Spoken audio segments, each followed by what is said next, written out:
सततच्या पावसाने शेतकरी उद्ध्वस्त, प्रशासन हतबल। उत्तर सोलापूर तालुक्यामध्ये गेल्या काही दिवसापासून सुरू असलेल्या मुसळधार व सततच्या पावसामुळे शेतकऱ्यांचे मोठ्या प्रमाणावर नुकसान झालेले पाहावयास मिळते। जवळजवळ सरसकट शेतजमिनीमध्ये उभ्या पिकामध्ये पाणी साचून पूर्णपणे नुकसान झालेले येथे दिसून येत आहे। खरीप हंगामातील आशेने पेरलेले सोयाबीन, ज्वारी, मका, तूर यासारखी पिके अक्षरशः पाण्याखाली गेलेली दिसत आहेत।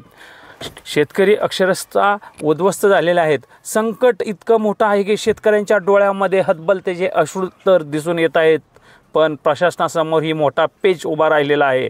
पिकाचे पंचनामे कसे करायचे, नुकसान भरपाई कशा प्रकारची द्यायची, कुठपर्यंत मदत पोहोचवायची याचा मोठ्या प्रमाणात प्रशासनाला प्रश्न भेडसावत आहे। शेतकरी म्हणतात की हंगामाच्या सुरुवातीपासूनच आम्ही खर्च करून बियाणे खते टाकली, आता पिकं पाण्याखाली बुडाल्यानंतर आमच्या आशा अपेक्षा सर्वच उद्ध्वस्त झालेल्या आहेत।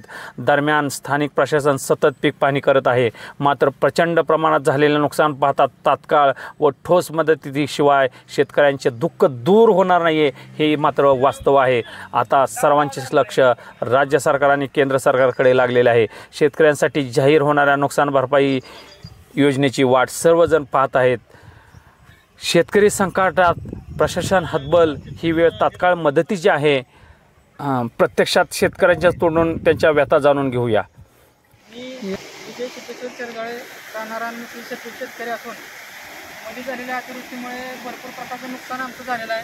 कांदा, सोयाबीन, मका, तूर, उडीद अशा प्रकारचं भरपूर प्रमाणात नुकसान झालेलं आहे। त्यानंतर आम्ही पंचनामे लिहूनही दिले, कागदपत्रे पूर्तता केली, त्याची मदत अजून आम्हाला भेटली नाही। तोपर्यंत काल रात्रीच्या 12 तासाच्या पावसानं हाताशी आलेलं पीक ते सुद्धा ह्या पावसाने हिरावून दिलेलं आहे।